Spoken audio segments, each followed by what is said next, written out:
Assalamu alaykum wa rahmatullahi wa barakatuh. Nous vivons dans un monde où les dangers ne se manifestent pas toujours à l'œil nu.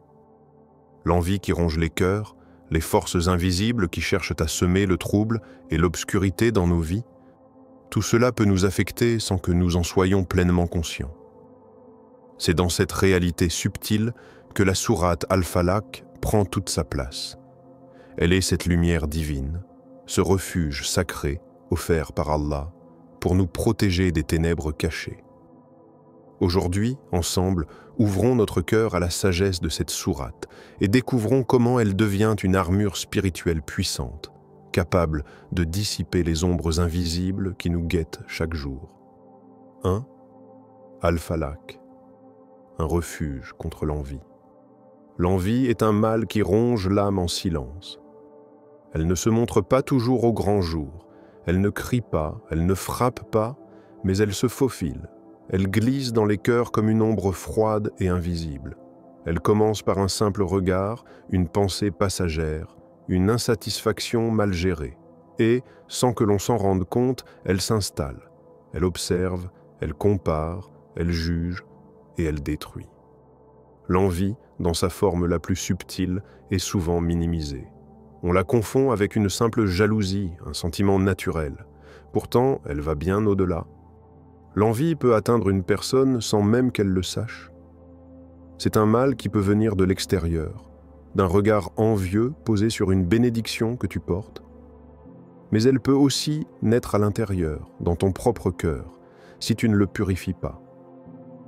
Dans les deux cas, elle est une force destructrice. Et c'est précisément dans ce contexte que la sourate Al-Falaq agit comme une lumière. Elle ne se contente pas d'évoquer la protection contre des maux physiques ou matériels. Elle vise quelque chose de plus insidieux, le mal qui se cache dans les intentions, dans les regards, dans les silences. Elle attire l'attention sur un danger souvent ignoré par le croyant pressé, celui qui pense que les attaques viennent seulement de l'extérieur, alors qu'elles peuvent aussi venir de l'intérieur ou de l'invisible. Quand tu récites cette sourate, tu affirmes quelque chose de fort. Tu reconnais l'existence de l'envie comme un véritable danger. Tu ne fais pas que demander une protection vague.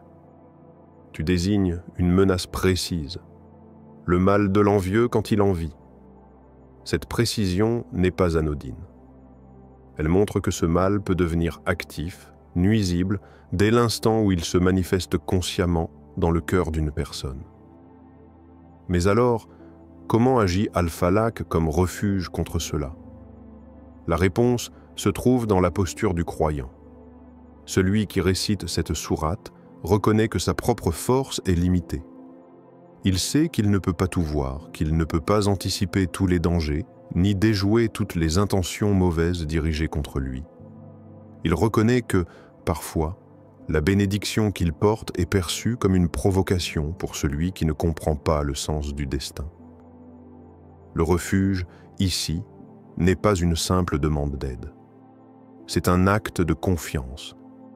C'est un cri silencieux, adressé à celui qui sait, celui qui voit, celui qui protège même quand toi, tu ignores ce qui se trame. Al-Falaq devient alors une forteresse spirituelle que tu ériges autour de toi. Pas une forteresse faite de murs, mais de lumière. Une lumière qui filtre ce qui doit entrer et rejette ce qui te nuit. Prenons un exemple simple. Imagine un croyant sincère, discret, mais dont la situation s'améliore soudainement. Il obtient un bon emploi, sa maison se stabilise, ses enfants grandissent d'un moment dans la tranquillité. Il n'a rien fait de mal. Il n'a pas provoqué. Mais dans le cœur de certaines personnes, cette stabilité devient insupportable à voir. Elle déclenche des pensées négatives, parfois même des invocations contre lui.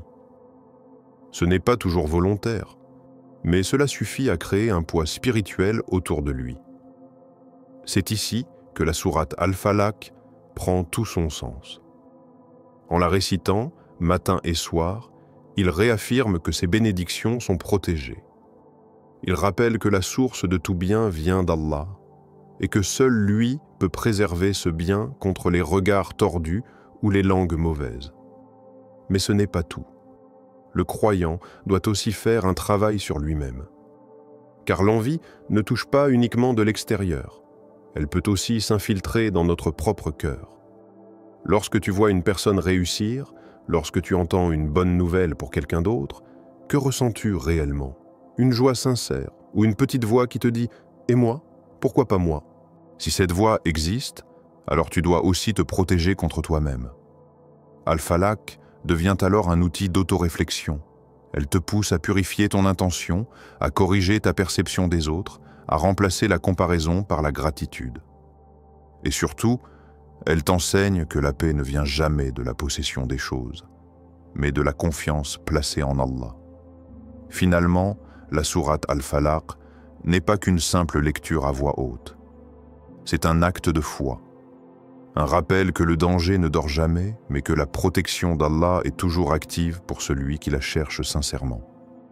C'est un appel à l'humilité, à la vigilance et à la purification du cœur, pour que les poisons invisibles comme l'envie ne trouvent jamais d'espace pour s'installer.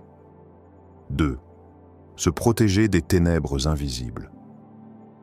Il y a des dangers que nous ne voyons pas, des ombres qui glissent silencieusement autour de nous, des forces obscures qui cherchent à troubler notre paix sans que nous puissions les percevoir clairement. Ces ténèbres invisibles ne se manifestent pas toujours sous une forme matérielle. Elles n'ont pas besoin de s'imposer bruyamment pour exercer leur influence. Elles sont subtiles, elles s'infiltrent doucement, elles s'immiscent dans notre esprit et dans notre cœur, et souvent, nous ne réalisons leur présence que lorsque leur emprise est déjà forte. Ces ténèbres, ce sont la jalousie mal dissimulée, la rancune que l'on cultive dans le silence, les mauvaises paroles qui circulent dans l'ombre, la sorcellerie dont la réalité n'est pas toujours admise, mais qui est bien connue dans les traditions spirituelles. Ce sont aussi les doutes qui s'immiscent dans la foi, les peurs qui paralysent, les malices que l'on ne voit pas mais que l'on ressent au fond de soi. Tout cela compose un voile obscur que certains appellent le mal de l'œil ou le mauvais œil, un mal qui peut s'emparer de l'âme sans avertissement. La sourate Al-Falaq est comme un phare dans cette obscurité. Elle nous invite à chercher refuge auprès d'Allah, le Seigneur de l'aube naissante, car lui seul peut dissiper ces ténèbres invisibles.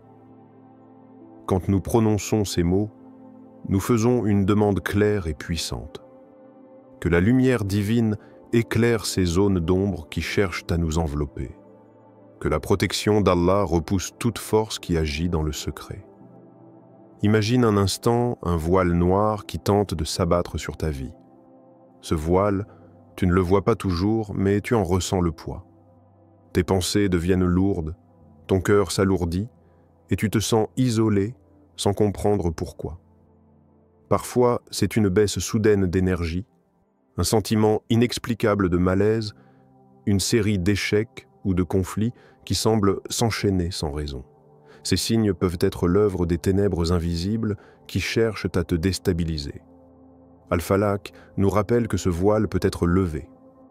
La lumière de l'aube, symbole du renouveau, de la clarté, de la victoire sur la nuit, est une métaphore puissante. Elle évoque cette lumière d'Allah qui dissipe toute obscurité, qu'elle soit visible ou cachée. En invoquant le Seigneur de l'aube, nous affirmons que chaque nuit noire, chaque période d'obscurité dans nos vies sera suivie d'un jour lumineux, d'une délivrance. Dans cette perspective, la sourate n'est pas seulement une protection passive, elle est un appel à la vigilance. Le croyant ne doit pas attendre d'être submergé par ces ténèbres invisibles pour invoquer la protection divine. Il doit se prémunir par la foi, la prière, la récitation régulière d'Al-Falaq et surtout par une conscience éveillée. Cette conscience qui sait que derrière les difficultés et les malices, il y a un combat spirituel à mener. Cette bataille ne se gagne pas seulement par la récitation ou les invocations, elle se gagne aussi par la confiance en Allah et la patience dans l'épreuve.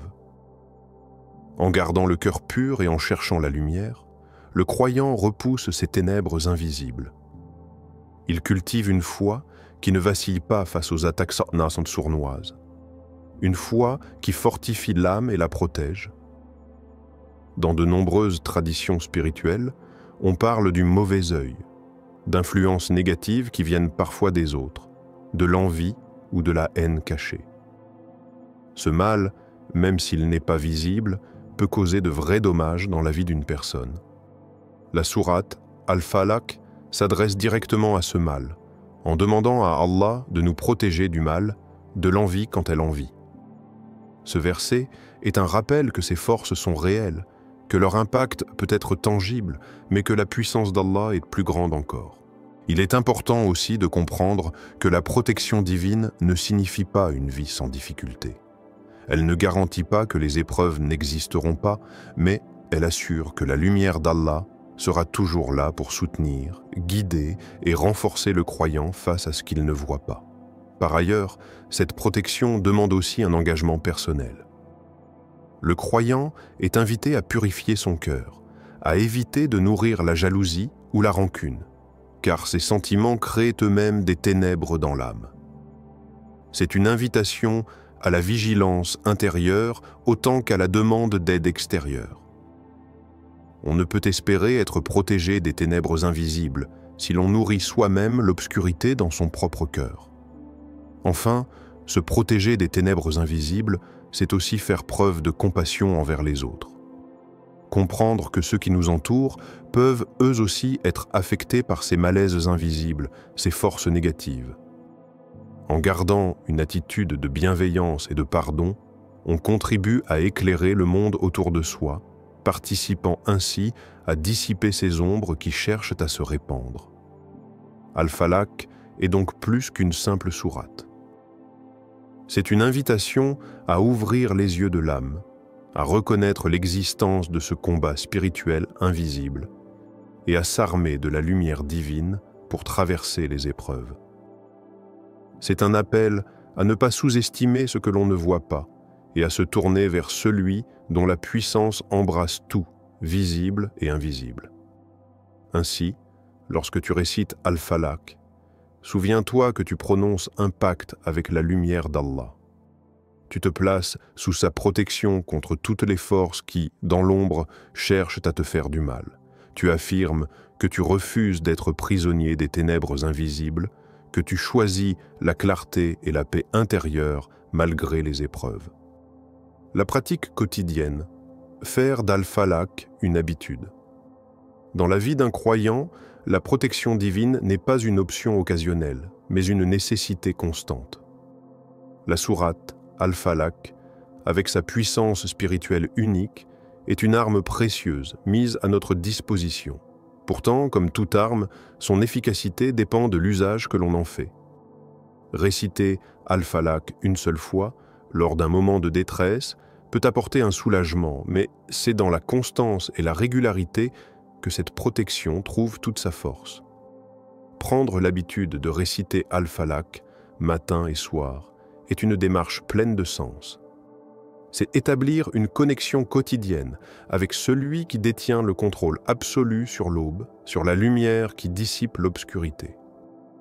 Chaque récitation est une demande renouvelée de protection, un rappel à soi-même que l'on ne dépend pas de ses propres forces, mais de la miséricorde et de la puissance divine.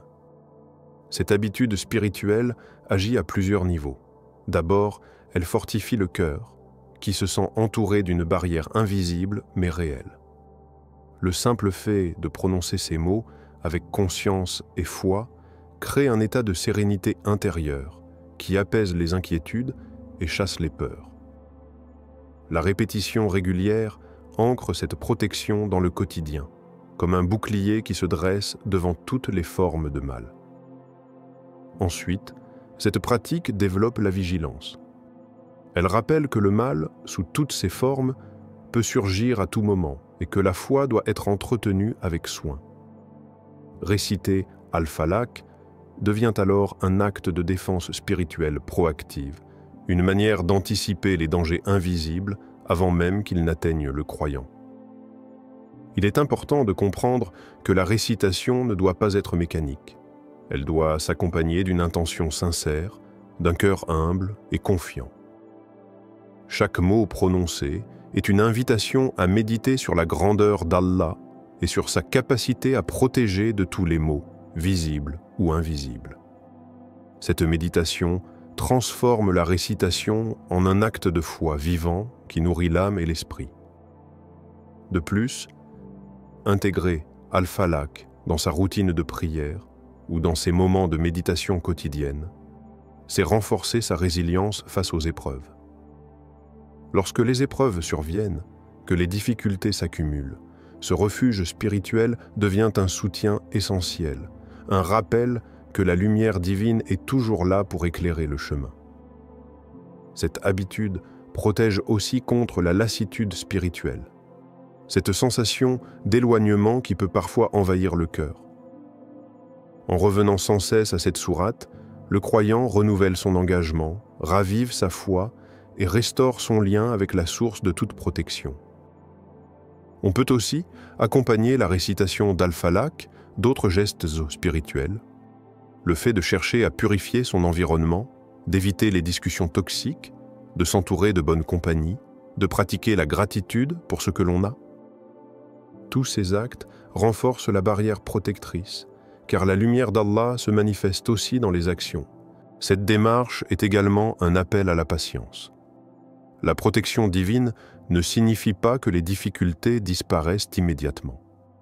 Parfois, les ténèbres persistent un temps, mais la récitation d'Al-Falaq aide à garder la foi intacte durant ces moments, à ne pas céder au découragement. C'est un rappel que la lumière finit toujours par triompher de l'obscurité. Enfin, faire de la récitation d'Al-Falaq une habitude, c'est aussi une invitation à la discipline spirituelle. Comme le corps a besoin d'exercice pour rester fort, l'âme a besoin d'être nourrie régulièrement pour grandir et résister aux attaques. Cette discipline ne doit pas être vue comme une contrainte, mais comme un acte d'amour envers soi-même et envers Allah qui nous a donné ce moyen de protection. Chaque jour, en prononçant les mots d'Al-Falaq, le croyant affirme son choix, celui de la lumière, de la paix, de la confiance. Il rejette l'obscurité et l'envie qui cherchent à s'immiscer dans sa vie. Cette habitude devient une source de force intérieure, une ancre face aux tempêtes spirituelles. Il est important de partager cette pratique avec ses proches pour que chacun puisse bénéficier de cette protection divine. En famille, entre amis, dans la communauté, la récitation régulière d'Al-Falaq devient un acte collectif de foi, renforçant les liens et la protection de tous. Ainsi, la pratique quotidienne d'Al-Falaq est bien plus qu'un simple rituel. C'est une source de paix profonde, une défense spirituelle puissante, un moyen d'ancrer la lumière divine dans chaque jour de notre vie. C'est un choix conscient de se placer sous la garde du Seigneur de l'aube, chaque matin et chaque soir, renouvelant à chaque fois son engagement à vivre avec foi et sérénité. Au-delà de la récitation, la foi et la vigilance. Il est essentiel de comprendre que la protection divine ne s'arrête pas à la simple récitation de la sourate Al-Falaq. La récitation est certes une porte d'entrée vers la lumière, un moyen direct d'invoquer le secours d'Allah, mais elle ne constitue qu'une étape dans un chemin plus vaste. Ce chemin est celui de la foi vivante, celle qui habite le cœur et guide chaque pas, et de la vigilance spirituelle qui invite à ne pas se laisser tromper par les illusions du monde. La foi, dans son essence la plus pure, est une confiance absolue en la puissance d'Allah. C'est un état d'âme où l'on reconnaît que rien n'échappe à son contrôle, que toutes choses, visibles ou invisibles, sont entre ses mains. Sans cette foi profonde, la récitation d'Al-Falaq ne peut se transformer en véritable protection. Car la protection divine n'est pas un bouclier magique que l'on porte sans conscience. C'est une réponse vivante, un dialogue entre le serviteur et son créateur. Cette foi s'exprime aussi par l'acceptation de la réalité des épreuves et des tentations. Elle ne cherche pas à nier l'existence du mal ou des ténèbres invisibles, mais à reconnaître leur présence tout en affirmant que leur pouvoir est limité face à la lumière d'Allah. C'est dans cet équilibre que réside la force du croyant. Savoir qu'il peut être attaqué, éprouvé, mais aussi qu'il est soutenu et protégé. La vigilance est la deuxième clé de ce chemin. Elle appelle à une conscience éveillée, à une attention constante envers soi-même et son environnement. Le mal qui cherche à s'infiltrer peut le faire par des voies subtiles, un doute qui s'installe lentement, une rancune qui s'enracine, une colère qui gonfle sans raison. Sans vigilance, ces sentiments peuvent devenir des portes ouvertes aux ténèbres. La vigilance, c'est aussi prendre garde à ses propres pensées et comportements. L'âme humaine est un champ de bataille où se jouent des combats invisibles. Si l'on nourrit la rancune, l'envie ou la haine, on laisse un terrain fertile aux forces négatives. En ce sens, la protection divine demande une collaboration active. Réciter Al-Falaq, oui, mais aussi purifier son cœur, cultiver des sentiments nobles, pratiquer la patience et la gratitude. Un croyant vigilant n'est pas quelqu'un qui vit dans la peur ou l'angoisse, mais quelqu'un qui garde un regard clair sur la réalité. Il sait que le mal peut surgir à tout moment, mais il refuse de lui céder la place. Cette vigilance est un acte d'amour envers soi-même et envers Allah, un effort conscient pour rester sur le chemin de la lumière. Au-delà de la vigilance personnelle, la foi demande aussi une ouverture du cœur. La protection divine agit pleinement lorsque le serviteur est humble et sincère dans sa demande. La présomption ou l'orgueil peuvent créer des barrières. Il faut donc s'approcher d'Allah avec humilité, en reconnaissant notre faiblesse et en cherchant sa miséricorde. Cette humilité active la protection divine, car elle est une forme de soumission sincère. Elle ouvre le cœur à la lumière et à la guidance, permettant ainsi à la récitation d'Al-Falaq de porter ses fruits. Cette lumière repousse les ténèbres invisibles non seulement par sa présence, mais aussi par la transformation intérieure qu'elle opère.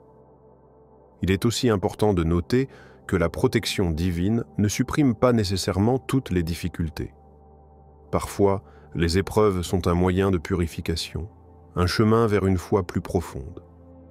La récitation d'Al-Falaq, associée à la foi et à la vigilance, aide alors à traverser ces moments avec patience et confiance, en sachant que la lumière d'Allah est toujours présente même dans les périodes sombres. Le croyant comprend que la récitation est une invitation à s'élever spirituellement, à se rapprocher d'Allah, non seulement pour se protéger, mais pour grandir dans sa relation avec lui. C'est une quête de lumière qui dépasse la peur du mal pour embrasser une confiance profonde en la sagesse divine. Enfin, cette foi et cette vigilance sont des boucliers invisibles, plus puissants que toute force matérielle. Elles créent une forteresse spirituelle où les ténèbres ne peuvent pénétrer. En cultivant ces qualités, le croyant ne se contente pas de se protéger, il devient lui-même un porteur de lumière, capable d'éclairer son entourage. Cette dynamique entre foi, vigilance et récitation fait de la protection divine un état d'être, une condition spirituelle active. Elle n'est pas un simple acte isolé, mais un engagement de chaque instant, une conscience permanente de la présence d'Allah et de sa puissance salvatrice. Ainsi, lorsque tu récites Al-Falaq, ne t'arrête pas à la récitation. Laisse cette parole pénétrer ton cœur. Inspire-toi de cette foi profonde et développe cette vigilance qui te protégera aussi dans ton quotidien.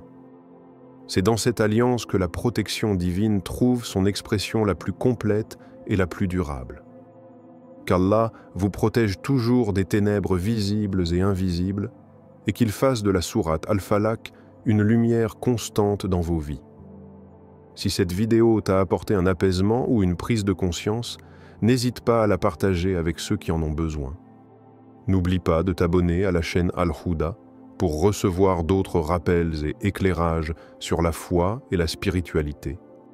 Qu'Allah guide nos pas vers sa lumière et nous accorde la paix dans nos cœurs. Barakallahu fikoum et à très bientôt.